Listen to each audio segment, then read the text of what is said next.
Never, not in my wildest dreams, did I imagine this war would consume so much of these people, these regions, this country. Never, as a child, did I imagine myself growing up to instigate these monstrosities. This war has been so brutal, so why must we fight? These regions have become increasingly dissimilar, and tensions have never been higher. I can't expect these confrontational, hostile regions to join together into a coherent nation. Maybe this has been a mistake.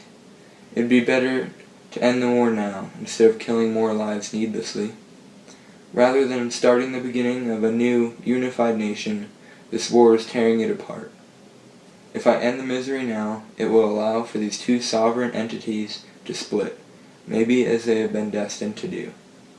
I can resign and let another man attempt to take the reins of this beast, which thus far I have been incapable of controlling.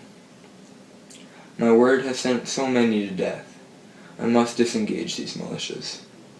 And yet, thousands of men have died in this war. Thousands have fought to preserve this union, but nothing has been accomplished yet.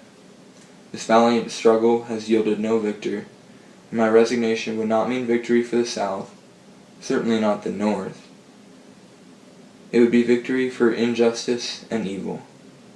My people have died for the preservation of this great country, but for more than that, this war is for equality and human rights for everyone.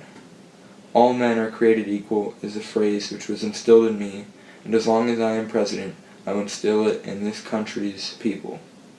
My people have not sacrificed themselves in vain, for I will continue to lead now, as I am most needed. Who could do this in my place? Douglas? Not after that terribly messy Kansas-Nebraska ordeal would I want him handling this fragile nation. Buchanan? He simply allowed those states to leave the Union. He would be unable to make the right decision. Breckinridge? Well, he simply believes they are property. He would not fight for the slaves. No, I must be the one to lead this charge. I will be the lantern to end this blind hatred and help people to see a brighter future. Yes, this war has dragged on for 3 years, but the Battle of Gettysburg has tipped the scales, and although Union victory has not come immediately after, as the people hoped, we will be triumphant. The citizens of the North have grown weary as I have. I must rally them once again. This next year will decide the fate of the nation. This will alter the future of this continent, and I mustn't be remembered as the president that lost half his country. This is a test, a wrestling match of sorts, and I will not allow it to break me. I am too strong to surrender to this burden.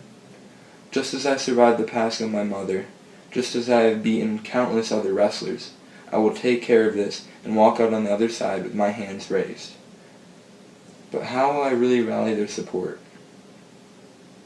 I need to draw out their feeling and convince them of this war's necessity. I now know what we are fighting for. There's a greater purpose behind this barbaric slaughter. This will be a shining example of the triumph of liberty, and will provide a beacon of hope to all those in the future who are suffering and are being unfairly discriminated against. This will go down in history as a great war of human principle. I will either be the greatest president who saved this nation from the brink of division, or I will be the one who fought with unwavering resolve to do so. I cannot and will not be thought of as a spineless man who gave up his country. It is decided. I must deliver a speech, one that they will never forget, one that will rouse them of their weariness and incite their passion for this war. This speech must cover these ideals of equality, and perhaps consecrate what has already been done. I will stage this spectacle at the most memorable spot in the war, the place where we changed the course of the war.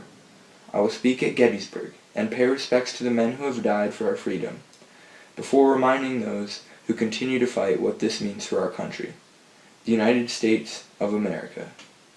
After this war is over and balance is restored, I think I'll take my wife to a play and relax a little, get rid of this headache.